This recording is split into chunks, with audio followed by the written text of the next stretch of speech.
Good evening, everyone. This is Jeff with Astroscoop. It's 8 p.m. Eastern Standard Time, and this is my weekly Astroscoop Astrology Livestream. They're every week here on YouTube at Astroscoop 3801.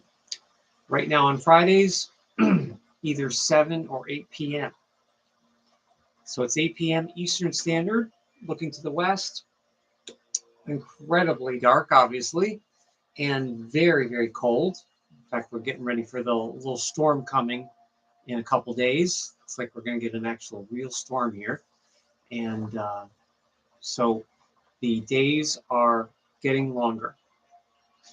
So we'll wait a few minutes to see if anyone else comes in. Okay, looks like we have a couple people. Carolyn says greetings. All right. We'll wait a few minutes just to see if anyone else comes in. But tonight, last week we talked about the Capricorn 3 period, the third decan, which ended right on the 16th, which was yesterday. And today's the 17th, January 17th, 2025, which starts the Capricorn-Aquarius Cusp. So we're in a wonderful cusp period right now. And at least here on the East Coast, like I mentioned, the days are getting longer, but it's so cold, and it's a time astrologically with the cosmic cycle. It's a time where everything goes underground and inner and more reserved. The energy gets more reserved and inner, which is very interesting. And that, of course, that coincides with Capricorn. But tonight being the 17th, we only have 2 more days. We're at 28 degrees of Capricorn. So we only have 2 more days of Aquarius. So we're going to be starting Aquarius soon. Capricorn will be behind us. And we'll talk about the cusp period. Looks like there's a couple people. Still wait a couple minutes. If you're new to the channel or the live streams, I have the monthly videos, weekly live streams now, obviously. And please tell your family and friends to like, comment, subscribe, and share. So continue to sign in. You have to sign into your YouTube account so you can subscribe. Click the bell, and you can click all or personalized for the videos. So if you want to get all my videos, you just click all in the personalization bell.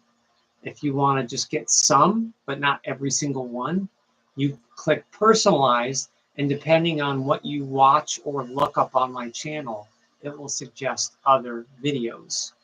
And I have a lot of different playlists. So I have the earth signs, air signs, fire signs, water signs.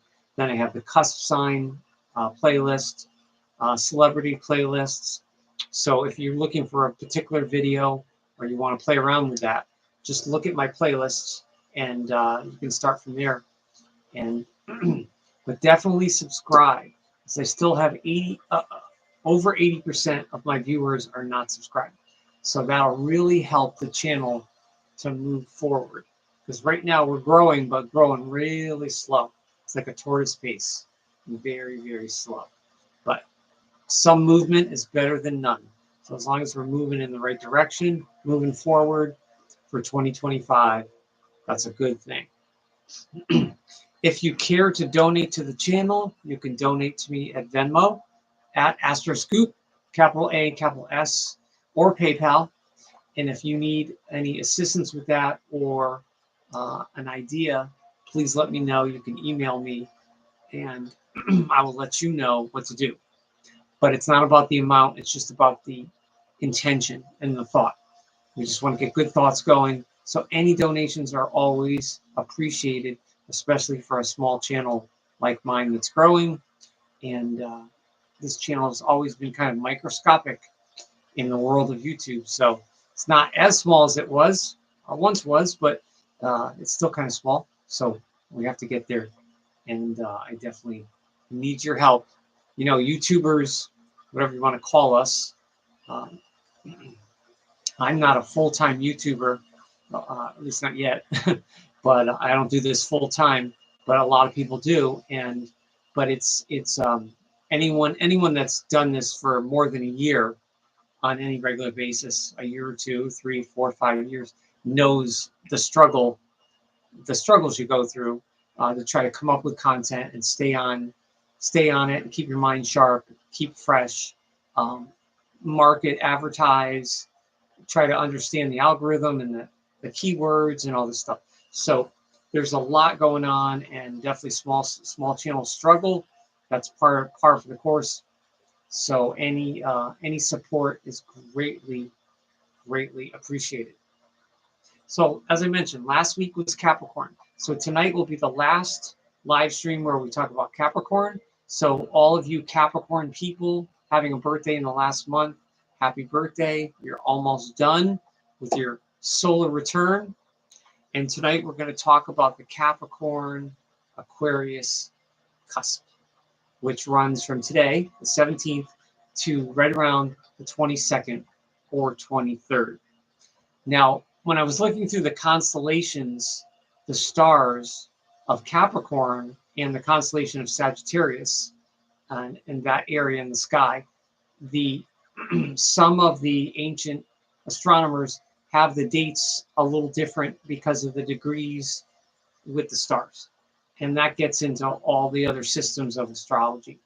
But we're talking about traditional astrology here.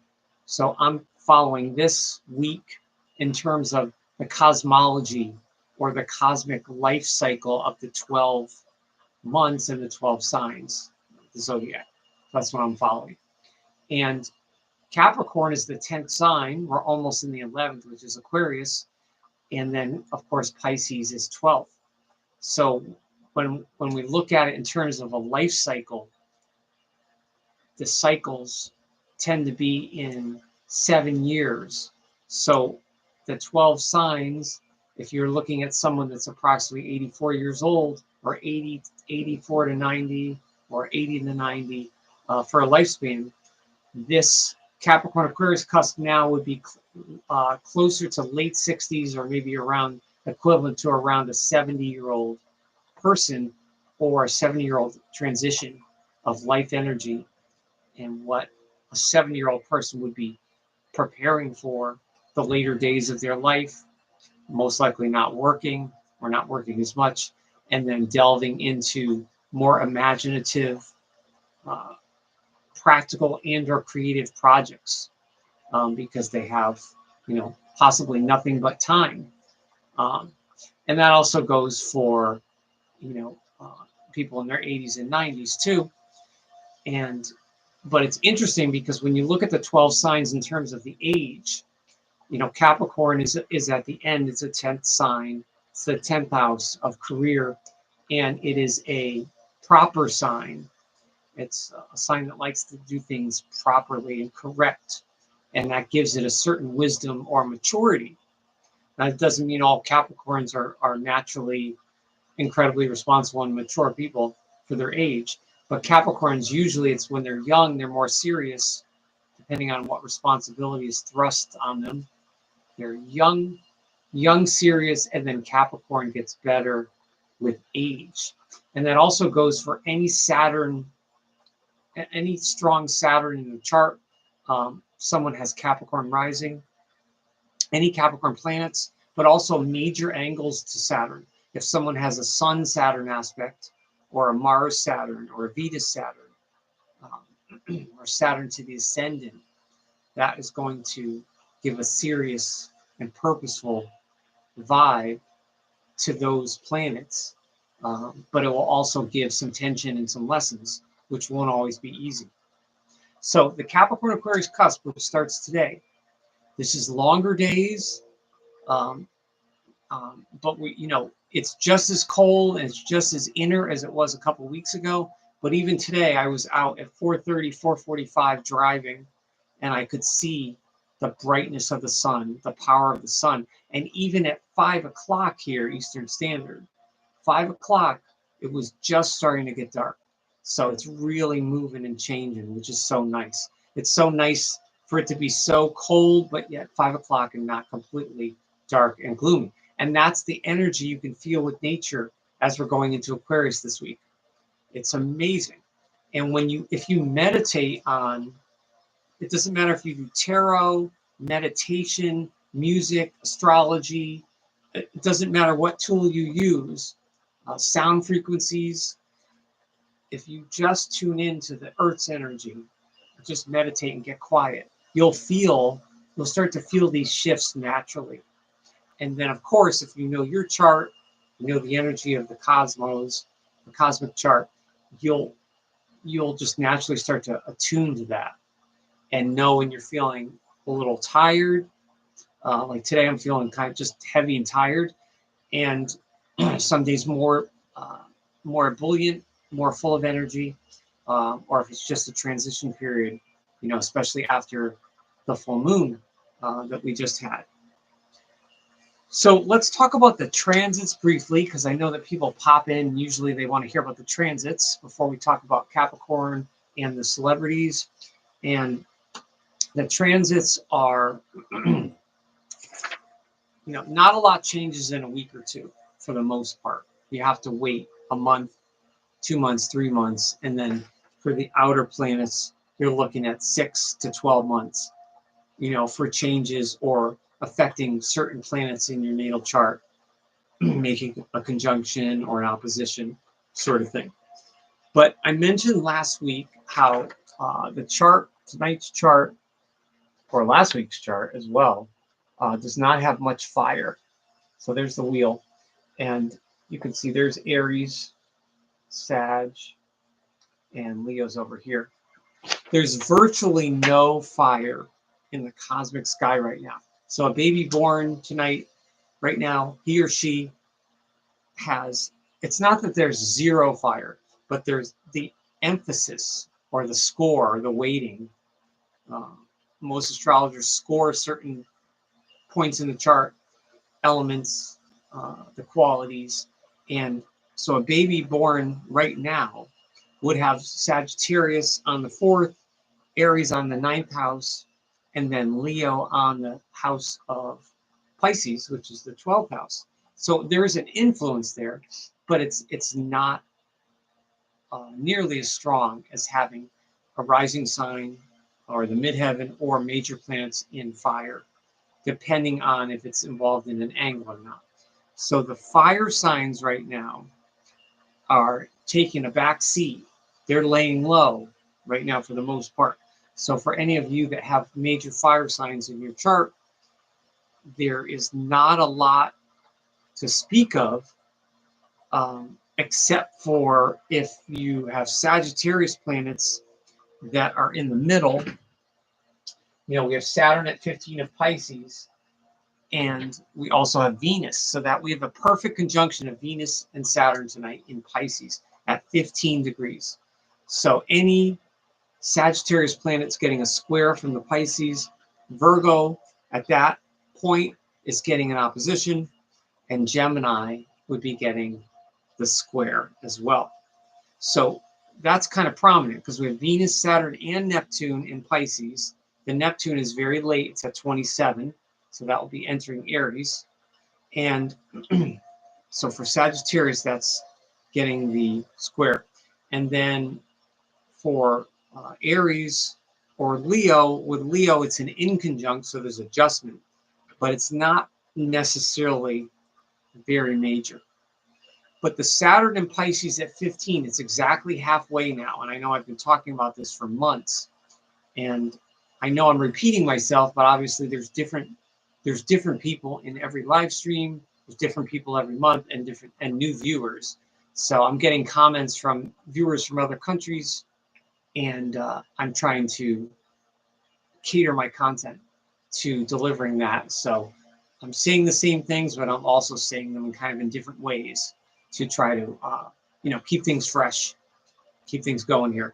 But that Saturn in Pisces at 15, anyone that has a Pisces planet, that would be 13, 14, 15, 16, 17, maybe even 18, is a conjunction. That's heavy, but it's a good thing it's a clearing. The Saturn with the Pisces, it's a clearing, and it could mean a good cry.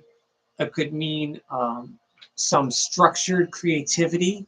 Saturn and Pisces, the Capricorn planet.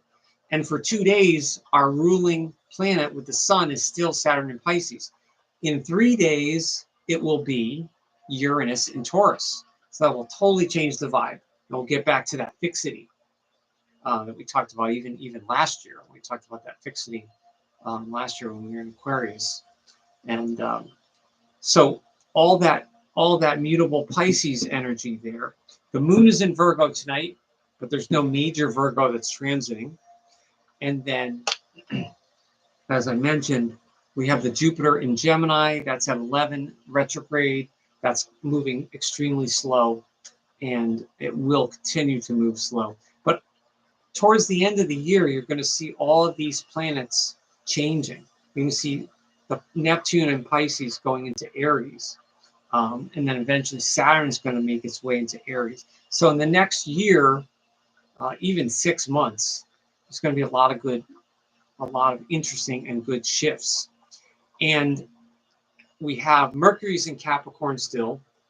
And as I mentioned, when we go in Aquarius in 3 days, Mercury will be the only major Capricorn influence in planet. So are the Saturn influence on the cosmic sky, the cosmic chart, the Saturn influence will start to be a lot less. It won't be as prominent. And it's interesting because the Saturn, the Capricorn's ruled by Saturn, and that's what we've been going through the last 28 days, is Capricorn, and it's been in Pisces. So it'll be interesting. Next year, we go through Capricorn, and it'll be in Aries, which will throw a whole new monkey wrench.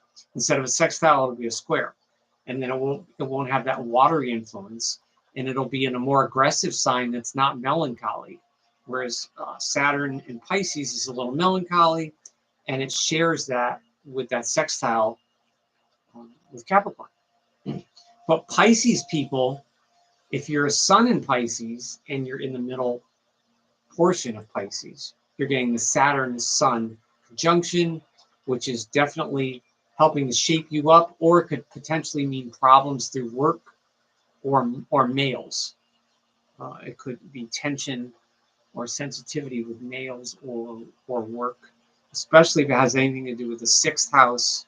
If anyone had a Pisces planet that was conjuncting the 6th house or the 10th house of career, absolutely would be an influence. And then, of course, we have that Pluto in Aquarius is now at 1 degree. You hear all these astrologers, they were talking about Pluto at 0 of Aquarius. Now we're at a strong 1 degree. We've moved 1 degree. So all those early fixed signs are getting that. And the node in Aries has gone back so long. It's now at 0, completely at 0 of Aries. So the Aries people that are born on the equinox, born in the spring coming up, the March 20, March 21st, March 22, 23 Aries people, that node is right on their sun, and it has been. So that will move, but it's like making another nodal return. And that could have some lessons for early Aries. The other Aries planets, it's going to take a while to come back to your Aries planet to conjunct that. And then Uranus is still retrograde in Taurus. We have that still retrograde there. We have Jupiter retrograde. And then Mars is going back. Mars went from Leo, then to 29 of Cancer. Now it's gone to 25 of Cancer retrograde. And it's going back into now a late Cancer energy, and then it's going to oscillate. And when it gets to 26, 27, 28, it'll go back to the cusp, Cancer, Leo, cusp, Mars energy, which is kind of male and female, strongly male and female energy simultaneously. And that's coming up. And then it'll go back to Leo, and it will be direct, and then eventually go into Virgo. But it's well, the cosmic chart is well balanced for the most part, except for that huge lack of fire. And I'm wondering how fire signs are feeling. Are fire signs feeling like they're kind of like they're in a sports game, but they're not playing. They're on the bench and waiting to be called in, kind of thing, like they're second string instead of a first string team, sort of thing. I don't know, because the Leo is early on the cusp of this chart, the Sag is early, and the Aries is late. So it'd be interesting to talk to fire signs and see what's going there, sort of thing. But the Pluto in Aquarius being direct, it's wonderful that it's moving forward, and now it's going to. So what I was talking about months ago, people that had 0, a late Capricorn planet, it was conjuncting it, or a 0 Aquarius, or a 1 or a 2. So now those early Aquarius people, which we'll be talking about next week. So someone born on the 22nd or 23rd is going to be a brand new Aquarius for the cycle, and that Pluto is conjuncting their sun very briefly at this time of year, and then you have to look at where Pluto will be a year from now. But they do get it. So it's not only a solar return, it's a Pluto sun hit. It's not a Pluto return, but it's a Pluto sun hit. And it's also good to look at if Pluto is hitting one of your major planets in a transit. It's really good to look at where Pluto, what your natal Pluto is doing with the aspects as well. That's what a lot of astrologers look at. So they're looking at Pluto to see if it's hitting any of your major your personal planets, to see if it's going to influence you in some way. But is it making a aspect to your natal Pluto? Because a baby born right now, he or she would have 1 degree, there would be a Pluto and Aquarius generation, this progressive generation of new knowledge and truth that's coming out. If you look at all the intensity of what's happening in the world right now, some of the really bad things in California and fires and all this stuff. But if you're really willing to look at things objectively, not through your filter and not through the lens of I don't want to see what I don't want to see because something's unpleasant. It's amazing to me how we are all so biased and we don't want to see things that are unpleasant. No one does. We don't want to admit things are unpleasant. But there are many things that are. And I think if you can look at things truthfully, that's just what the Pluto and Aquarius generation is going to bring. It's going to bring all this knowledge and progressiveness to light and truths. A lot of truths are going to come out. There are things that are fact right now and theories that are fact right now that people 10 or 20 years ago were labeled as crazy people, unstable, crazy people, and now they're not, because these things are true. And I won't get into that, but so take it with a grain of salt. But just because people entertain offbeat ideas or theories doesn't mean it's not a possibility that it's true. Not everyone is crazy, especially if people are not under the influence of any substances or alcohol. If people are lucid and clear, sort of thing. But the best thing you can do is just stay strong. There's always going to be this negativity in the world.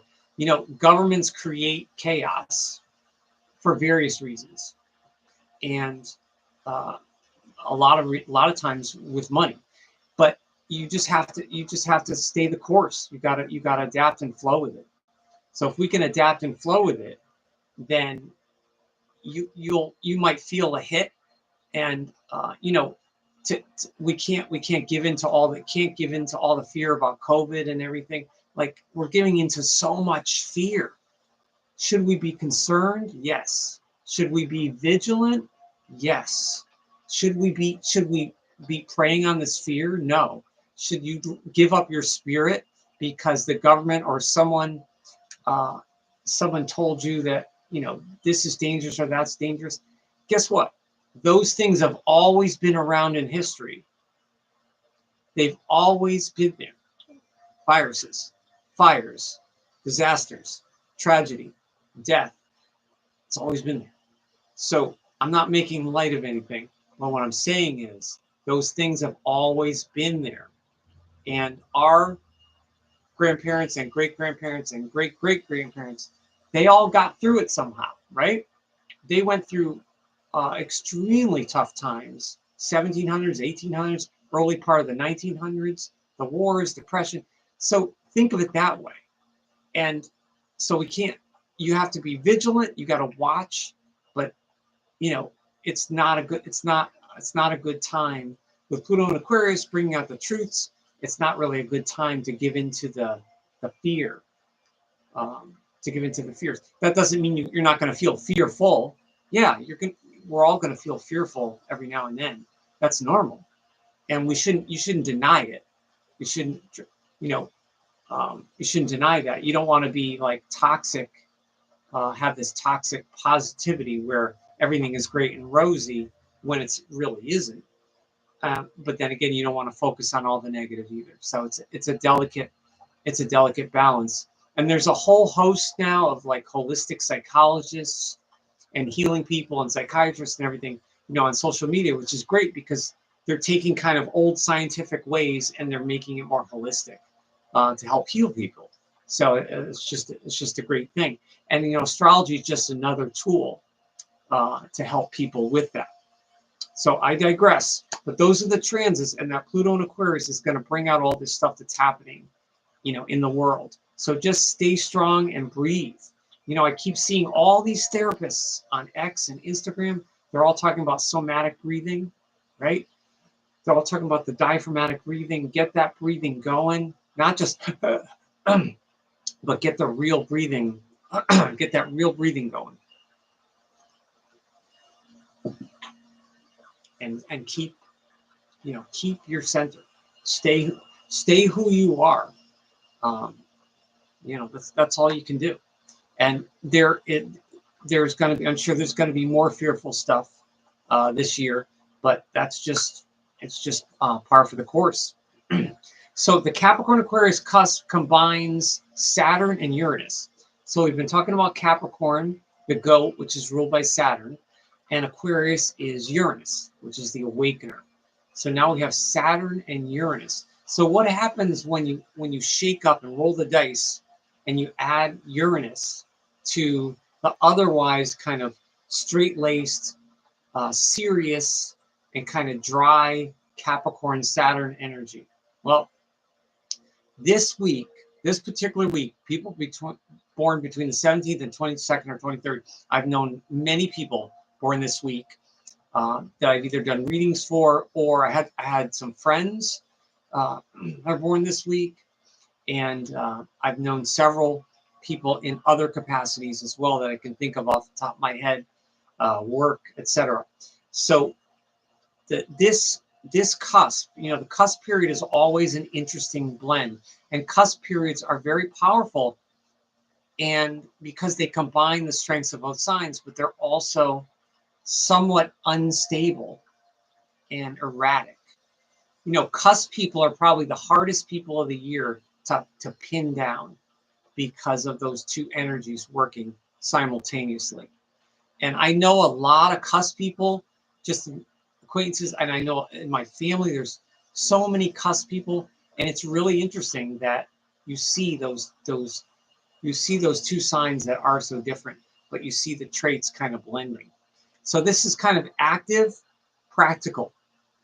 So Capricorn is cardinal, Capricorn is ambitious and practical, but it introduces zany ideas. Now, why is it zany? Well, it's not just because it's Aquarius and it's air, but you're combining Capricorns. I don't know if I mentioned this, but Capricorns have big dreams.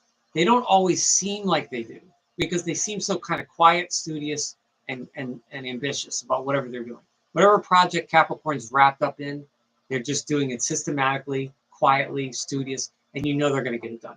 You're not doing it in an exciting way or a showy way, or an incredibly like stimulating way.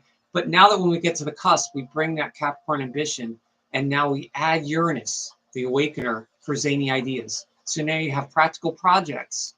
But the Aquarius part says, hey, let's be more entertaining and wild about this. How can we make this practical thing wild? And that people on this cusp are like that. They are serious one moment and wild the next. I had a friend about 10 years ago who he and I were really into music together, and we were listening to music and getting to know each other.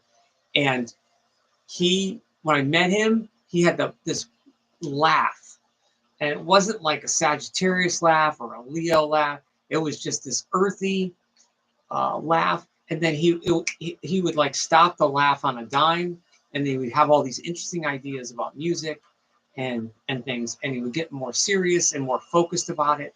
And then all of a sudden that wild side would come out again. So there's definitely a zany side to people born this week between the 17th and 22nd or 23rd. The Saturn and Uranus together is active, it's practical, but it's zany. And that can be fun, or the people born this week can burn themselves out in a different kind of way than, say, a fire sign would. It's just a different kind of energy with the practicality and the ambition of Capricorn, and then that erratic, swirling, airy energy of Aquarius. And, you know, anywhere in the chart, anywhere Uranus touches anything, any aspect, any Aquarius planet, I mean, you're going to have wackiness. And whether that's good or bad, or you like it or you hate it, depends on you. It depends on your chart and how you respond to the person with the Uranus, and how it impacts your Uranus. But I can say people that I've met on this cusp I can see the Capricorn. They're dry and a little bit sarcastic, the dry sense of humor, the droll sense of humor, but there's a wild hair there that doesn't always come out. And it's not fiery. It's not like the Sag cusp where there's a wild hair and it's truly fiery. It's truly Sag. It's so easy to see. Or even an Aries cusp with a little wildness. Now this is different. This is Uranus. This is it's fixed, it's potent, it's air. It's a swirl of air. And this is really, people born this week are really sharp too. They have there's a natural intelligence to people born this week. There's a good wisdom there. Even if they're not educated, I've known people on this cusp who didn't graduate college or anything, maybe high school graduates, but they had a good street wisdom, almost life wisdom. Wisdom meets knowledge. You know, Janet Jackson, I think I mentioned Janet Jackson had a song in the 90s called The Knowledge. Really cool kind of hip hop R&B song from the 90s called The Knowledge That You Really Want. And Janet's a Taurus, but that is really it. I mean, this is wisdom meeting knowledge. And Aquarius, as we'll talk about next week when we get into Aquarius and air, Aquarius is I know. You know, it's just I know. And the knowledge that the wisdom that Capricorn brings from being the 10th sign, and then there's 9 signs behind it, meets the knowledge of the 11th sign, which is Aquarius, and then obviously Aquarius has 10 signs behind it, and then of course Pisces will be last. But the wisdom and knowledge comes together with people born on this cusp. And work is always a focus. Anywhere there's Capricorn, work is always going to be a focus. But work has to be exciting. That's the difference for someone that's a Capricorn on this cusp. So let's say if you know someone born today, the 17th, they're Capricorn. If you know someone born tomorrow, the 18th or 19th, they're Capricorn still. But once you get to the 20th, 21st, most years, they're going to be Aquarius. But if they're a Capricorn 17, 18, or 19, they're going to be a 28, 29 and a half-ish Capricorn. They're going to have Aquarius tendencies, but they will still show that serious Capricorn, kind of like that straight-laced, kind of like ambitious Capricorn, those Capricorn ways. And then they're going to just add that. There's going to be a sprinkle. It's like a recipe. You sprinkle a little too much salt in there, or a little too much sugar or something in your cookies. And it's just the salt to the sweet to salty ratio is not quite right. So that's kind of what they do to themselves. So the work has to be exciting, and that gives them a sense of love. So they're very exciting and very sensual people. I wouldn't necessarily say they're naturally loving. They can be loving underneath, but they're not naturally loving, like the opposite of like the Cancer Leo cusp, which would be a little more demonstrative, most likely. But underneath, the work and the love is kind of intertwined with them, almost kind of similar to Virgo. They work to love and love to work, but it needs to be exciting. And people on this cusp often don't know when that Uranus part is going to act up. That can cause trouble. I've gotten into major arguments and major disagreements with people born on this cusp, multiple people. So that obviously says something about my chart. It says something about me and the dynamic. Obviously, they have all different charts. Men, women, different rising signs, different moon. Mars is the fighting, right? Mars is your energy. But I have seen a thread where, in fact, I'll give you one example. I knew a guy in my neighborhood growing up who he was a very nice kid, but he went down a bad path and became a burglar. He literally started to burglarize people's cars. He burglarized people's homes. And so whatever happened there, he went astray. But he was a very straight-laced kid. He was funny. He was a good student. He was a good athlete. He had a lot going for him. But for some reason, he had this zany, wild, crazy side to him that he couldn't contain. And he was bored really easily. So that's another thing. Capricorn needs that challenge. Aquarius does not want to be bored. So you can imagine on this cusp that it may not always be easy for relationships or marriage, right? Because that Capricorn, the Capricorn is sturdy, but Capricorn's also set in its ways. And then Aquarius is now fixed. So even though air can be fun and light, Aquarius is fixed. Aquarius is stubborn. So they can be very set. So there's that wild side that will come out. And in some ways, it can create violence because it can swirl up that heaviness of Earth, the seriousness of Capricorn. And if the Aquarius is unbalanced or off balance and really upset, mentally upset, that can cause potentially some violent tendencies, or at least mental violence. And it's related to a star called Terabellum, which is Altair, which equals the eagle.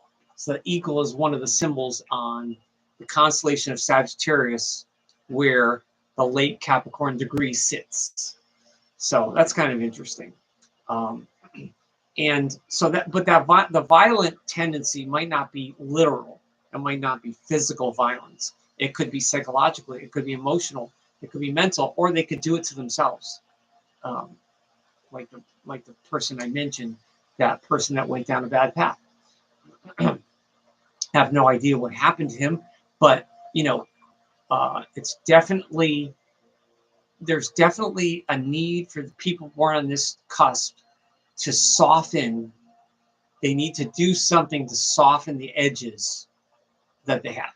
Some of their edges are a little sharp and there's some edginess there. So anything they can do to soften that. Now, there's a place to be wild. There's a place to have great ideas and to be zany and edgy. But it would be good if, especially tapping into the opposite of late Cancer, the water energy, and to have a little softness, a little more focus maybe on family or your roots, or even just a little more caring towards yourself. So that's definitely something for a Capricorn Aquarius cusp. So this cusp is definitely demanding. It's mostly on themselves, though. I would say it's mostly on themselves. The Capricorn part we've been talking about for a month. Capricorn has high standards. Capricorns keep themselves to the letter. You know, Capricorn's like, you know, the way I look at Capricorn in the Aquarius is like if you're part of a board somewhere, you're on a library board, you're on a community board. You have to follow laws, right? There's a structure to how you conduct a meeting. There's a structure how you do the meeting notes, the minutes. There's a structure how you let people talk or let people not talk or let people, you know, put in their votes or whatever. So there's a whole system. So that's Capricorn. It's like systematic and sort of thing. So Capricorns are kind of demanding like that. And they usually will give, they'll usually give their dutiful nature and their serious nature of whatever they'll give to you what they expect you to hold up your end of the bargain for the most part. But they can create impossible demands, especially people born on this cusp can have really wild creative ideas that are not necessarily very Capricorn-ish. Not that Capricorns don't dream. I said that. Capricorns do dream. They don't, it doesn't seem like they're dreaming. It just seems like they're plotting step by step with their to-do list and what they want to accomplish. But it can become impossible and obviously unstable with the combination of the two signs there. So that can be a little bit of a monkey wrench for them. And of course, you have to take that into consideration with any cusp period. Any cusp period, you'll hear almost any astrologer from almost any system talk about that. I know that some extremely purist astrologers get very acerbic. There's a good word for the day, acerbic, incisive about, you know, about the degrees and the cusps and obviously the weeks, depending on whatever system they're using for the year, whether it's a calendar year or a specific zodiac year. There's all sorts of different there.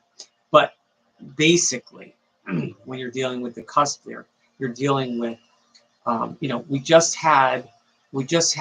started a new season a month ago, just about a month ago, in Capricorn. Obviously, the cardinal signs commence each season, and now we're one part into it, coming onto the first sign.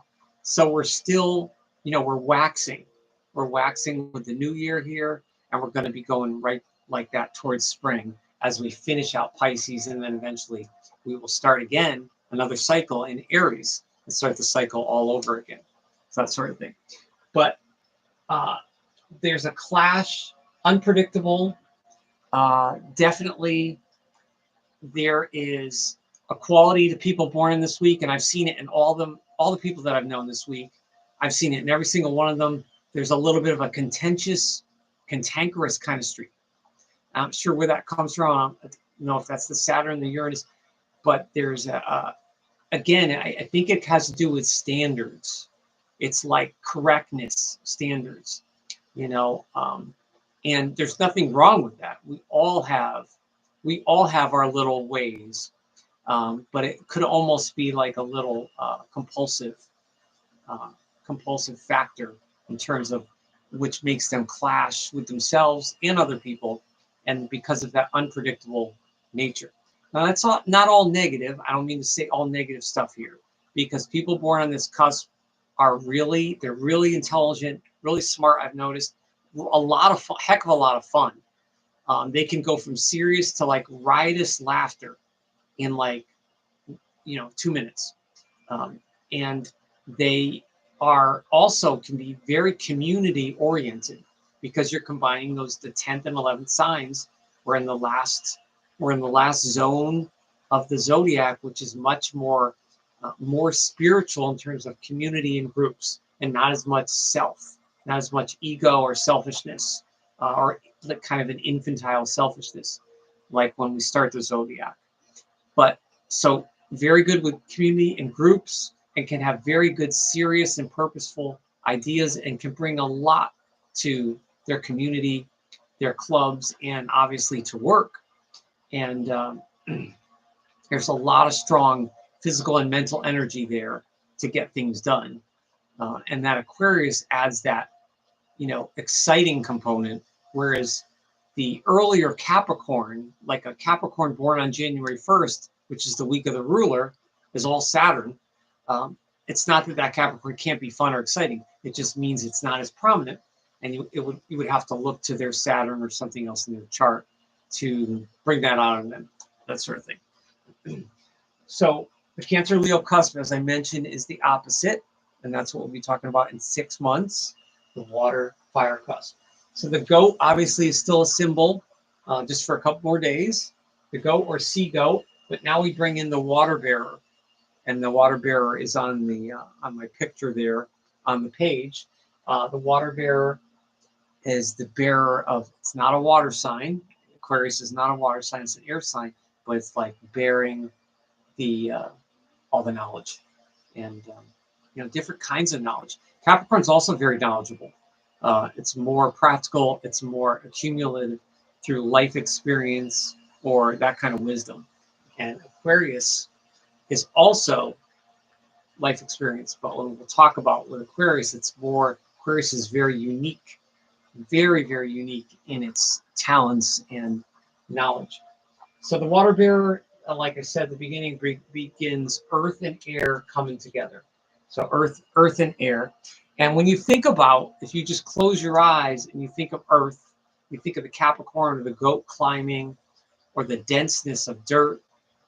And then you think of the frozen earth out there. And then all of a sudden, a kind of a wicked wind comes up. An unpredictable wind just whips it up. So it's everything's underground, the creatures, the plants, all that energy's underground. But now all of a sudden we're starting to see a little swirl of energy in the air, which is literally almost Aquarius. So the water bearer and goat for this cusp. And for all the cusps in astrology, I know I mention this all the time, but you really do have to have your chart done so you know your exact degree. So a baby born right now here is 28 degrees of Capricorn. So he or she, baby born right now, is an absolute cusp baby. But he or she is a 28-degree Capricorn, which means at age 2, when they turn 2, they will start to take on the next sign. They will progress, if you will, and take on Aquarius, some Aquarius characteristics or energy, and they will flow with that. And that will be for a good part of their, into their adult life. And then depending on the other planets, and obviously a child born at 8 o'clock tonight would have a very specific rising sign. But then if a child is born at 12:01 a.m. tomorrow, that the chart will be very similar, but the ascendant would be different. The ascendant could be different, and also the house cusps would be different as well. So let's talk about the celebrities here. So every week, I have this camera here. Not sure what's going on here. Every week I talk about the celebrities, and it's always about celebrities born this specific week. It's always people born this week. So if you think about everything I talked about the personality traits of the Saturn and Uranus, Earth and Air, the goat and the water bearer in astrology, and in the constellation of Terabellum and an eagle, possible eagle influence, then it's very interesting to see the celebrities and kind of how they use their energy in their crafts. So the first one I have is R. Sakamoto, or his name is Rukichi Sakamoto. He's an ambient, progressive Japanese musician. He was part of a group called Yellow Magic Orchestra. Very, very wildly interesting, deep, and profound music. That's another thing, and I've been talking about this for a few weeks now, is how Capricorn, the output of Capricorn, whether it's writing or a song or something physical, if they're a carpenter, Capricorn has an immense capacity for a lot of productive output. Whatever comes out of them is very substantial. This is very much true in the music and composing world. When you look at composers or musicians with major Capricorn. They tend to take it extremely seriously. They might even be a little bit of a loner about it, and they probably spend countless hours, mastering it and just sticking to it and just climbing, metaphorically climbing with their craft. So very interesting Sakamoto there with the music. Tom Bailey, he's the founder of the Thompson Twins. He's had a song called Hold Me Now, a whole bunch of other hits in the 80s and early 90s. And he's, again, his music is very underrated. Multi-instrumentalist, musician, songwriter, singer, producer, extremely talented. Robert Palmer, he's the late singer, and he goes back, I think, to the 70s, maybe even 60s. And his music was very popular, but also had a certain seriousness to it and an earnest quality that was definitely very Capricorn Aquarius to me. And he had a look that was very interesting and kind of masculine and feminine kind of at the same time. Dewey Bunnell, he's one of my favorite on this list. He's one of the 3 co-founders of the folk group America from the 60s and 70s and 80s. And I've seen them in concert a couple times. They're great. And Dewey Bunnell adds such a beautiful, melodic, earthy, and airy quality to the songwriting, to so many of the songs that he wrote for America. So check them out. Billy Ocean, he's a big pop guy. He had a lot of hits in the 80s and 90s. But before that, in the islands, Billy just did calypso and funk and R&B. So he's really a very earthy, sensual musician and songwriter, but with a kind of really fun, wild, entertaining side to him, which is kind of more his early stuff before he became the ballad, kind of the balladeer. Billy Ocean's great. Sam Cooke, classic, You Send Me, kind of a classic singer or classical singer. And I see more of the Capricorn in him, but there's also a little bit of that Aquarius. Steve Perry, arguably Steve Perry from Journey in solo work from the rock supergroup Journey, possibly one of the best singers or pop rock singers of all time. He's always makes like the top 20 or top 50 of singers of all time. He's just amazing, and he talks about in interviews how serious he took his music, so seriously that he got burnt out and he had to leave it all behind because he took it way too seriously and he couldn't balance the demands with his personal life. So that was interesting.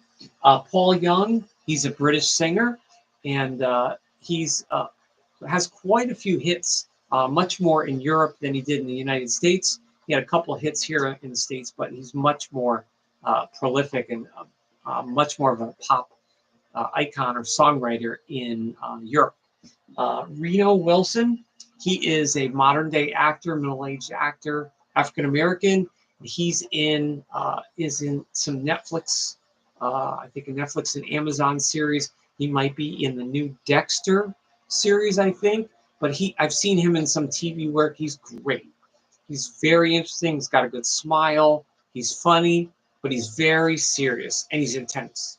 You can see the unpredictable nature when he's acting, but he's very, very, very intelligent. Skeet Ulrich is also another kind of edgy, unpredictable actor, and he's from the 1996 movie Scream. He was the star along with Matthew Lillard in Scream from 1996, and he's also done some other small parts in TV and movies. But Skeet he's really good, and again, very intelligent. But he also has a sharp look in his face, and I can see a little bit of a goat, probably like a little bit of a sea goat influence physically with the horns. And then last one I had some more, was last one is Bill Bixby, who played Dr. David Banner on The Incredible Hulk in the 70s and 80s. and that's what he was known for. He was also known for a lot of movies when he was really young, and a lot of TV work. Incredibly clean cut, highly intelligent, but also very serious too. And of course, in The Incredible Hulk, his character says, "Please don't make me angry. You won't like me when I'm angry." And he says that in such a polite and eloquent and calm way, civilized way, which is interesting. But yet there's that unpredictable, violent, kind of primal part, which is part of these two signs coming together and very much part of the cusp. When we talk about Aquarius next week, some of these traits are still there, but when you talk about a sign that's just in the first period, when it's just one sign and not on a cusp anymore, it's very much more specific, that element and that energy. Whereas here, we're dealing with some earth and we're dealing with some air. So it's very elemental. And if you know people born this week between the 17th and 22nd or 23rd, you'll know, when you watch them, you'll know that they can be very earthy and physical, but then they can also laugh. They like to tell jokes. They can be sardonic and sarcastic. And you'll see that Uranus, and you'll see that those ideas, some of the crazy ideas or very imaginative, offbeat ideas, which isn't always associated with Capricorn, will come all of a sudden in addition to that practicality. It just comes together. And it's really interesting. So, yeah. So happy birthday to all the Capricorn Aquarius people born this week, and Capricorn people, happy birthday to you. You got your solar return, which is just the solar energy, the sun's energy, and the cosmic chart coming back to your birthday, hopefully to give you physical, psychological energy, or just a reboot, just to give you a reboot, a little healing, sort of thing. And if you tune into it and just take care of yourself and meditate, you can definitely tune into that. Carolyn says, good explanation of a very complex cusp. Yes, it is. Yes, definitely very complex. Yep. And that's absolutely true for all the cusps. So again, I'll just mention the Capricorn goat here that my daughter drew me about a month ago. So I know I've left this here the whole Capricorn time on all the live streams. So hopefully next week, maybe we'll have some new art for air that represents air, since we'll be out of the Earth period. All right, so we're almost at the hour here. I just want to say, I've seen new people popping in and out. Thank you so much. I really appreciate you taking a chance on me, and I'm fine with you staying anonymous and secret and silent, hiding in the reef. That's fine. I would probably do that if I was on your live stream.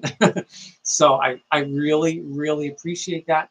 And don't think that your view or your support doesn't matter, because every little bit is building. I can feel it.